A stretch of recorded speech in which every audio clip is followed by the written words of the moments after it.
ملی تھی زندگی اللہ کی عبادت کے لیے، ملی تھی زندگی اللہ کی عبادت کے لیے، لیکن بیت رہی ہے دنیا کمانے کے لیے۔ لہٰذا دنیاوی زندگی کی حقیقت اس عنوان کی توضیح کے لیے الصف الثانی سے صدق انجم مدعو ہے، فلتتفضل مشکورہ۔ السلام علیکم ورحمۃ اللہ وبرکاتہ۔ الحمد للہ رب العالمین، والصلاة والسلام علی رسولہ الکریم، اما بعد۔ قال اللہ تعالی فی القرآن المجید والفرقان الحمید، فاعوذ باللہ من الشیطان الرجیم، بسم اللہ الرحمن الرحیم، وما خلقت الجن والانس الا لیعبدون۔ محترم صدر محفل، مشفق معلمین و معلمات اور میری دینی بہنوں، اس محفل میں میری تقریر کا عنوان ہے دنیاوی زندگی کی حقیقت۔ یہ دنیا اسباب کا گھر ہے، یہاں پر چھوٹے بڑے واقعے کی ایک وجہ ہوتی ہے۔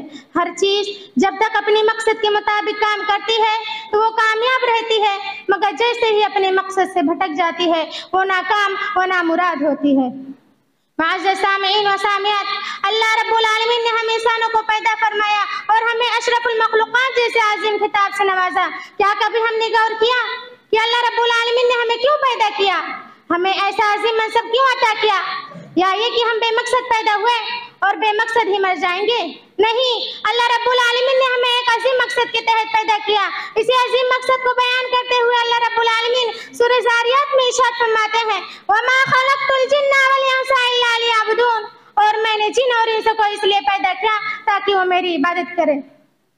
معزز سامعین و سامعات، اس آیت میں صاف صاف واضح ہے کہ اللہ رب العالمین نے ہمیں اپنی عبادت کے لیے پیدا کیا، مگر افسوس کہ ہم نے اپنے حقیقی مقصد کو بھلا دیے ہیں۔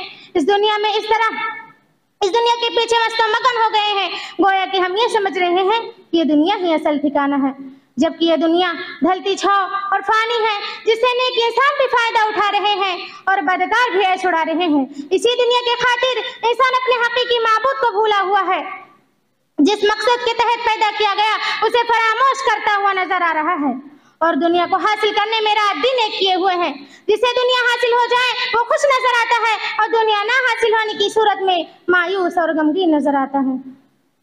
جبکہ اللہ رب العالمین نے دنیا کی حقیقت کو واضح کرتے ہوئے سورہ آل عمران میں ارشاد فرمایا، وَمَا الْحَيَاةُ الدُّنْيَا إِلَّا مَتَاعُ الْغُرُورِ، اور یہ دنیاوی زندگی تو صرف دھوکے کے سامان کے کچھ بھی نہیں ہے۔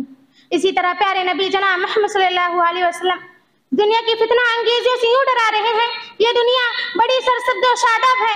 اللہ رب العالمین نے تمہیں اس دنیا میں رہنے کا موقع دیا تاکہ وہ تمہیں آزمائے کہ تم کیسے عمل کرتے ہو، لہٰذا دنیا اور عورت کی فتنہ انگیزیوں سے ڈر سنبھل کر رہنا۔ صحیح مسلم۔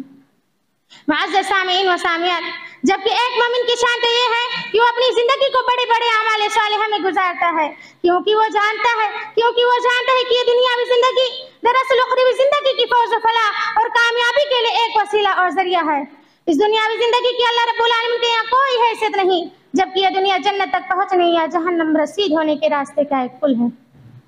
اسی طرح دنیا کی حقیقت کو واضح کرتے ہوئے نبی کریم صلی اللہ علیہ وسلم فرماتے ہیں، آخرت کے مقابلہ میں دنیا کی حیثیت ایسے ہے کہ اگر ہم میں سے کوئی اپنی انگلی کو سمندر میں ڈالے اور اس کے نکالنے کے بعد جتنا پانی اس کی انگلی میں لگا ہوا ہو، اتنی ہی اس دنیا کی حقیقت۔ بخاری۔ معزز سامعین و سامعات، دنیا کی حقیقت ہر کسی پر واضح ہے، اس کے باوجود انسان اسی دنیا کو آخرت پر ترجیح دیتا ہوا اور اپنی نفسانی خواہشات کی تکمیل کے لیے ہر جائز اور ناجائز طریقوں کو اپناتا ہوا نظر آ رہا ہے، جبکہ اللہ رب العالمین نے اس کی مذمت یوں بیان کی ہے، جیسا کہ اللہ رب العالمین کا سورہ نازعات میں ارشاد ہے، فَأَمَّا مَنْ طَغَىٰ وَآثَرَ الْحَيَاةَ الدُّنْيَا فَإِنَّ الْجَحِيمَ هِيَ الْمَأْوَىٰ، تو جس نے بھی سرکشی کی ہوگی اور دنیاوی زندگی کو ترجیح دی ہوگی تو اس کا ٹھکانہ جہنم ہے۔ لیکن موجودہ وقت میں انسان اسی دنیا کو حاصل کرنے میں پوری زندگی گوا دیتا ہے، جیسا کہ کسی شاعر نے کیا ہی خوب کہا، ملی تھی زندگی اللہ کی عبادت کے لیے، ملی تھی زندگی اللہ کی عبادت کے لیے، لیکن بیت رہی ہے دنیا کمانے کے لیے، مگر افسوس کہ مسلمان اپنے پیدا کیے ہوئے مقصد کو بھول بیٹھا ہے۔ اس دنیا میں اس طرح گم ہو گئے ہیں کہ فیوچر کا سوچ لیا، بڑھاپے کا سوچ لیا، مگر دیر از نو پلاننگ ہیئر آفٹر، یار ہم مریں گے تو ہمارا کیا بنے گا؟ کیا 24 گھنٹوں کے خیالات میں یہ بھی خیال آتا ہے کہ جب ہم محشر میں اللہ رب العالمین کے پاس پہنچیں گے تو ہمارا کیا بنے گا؟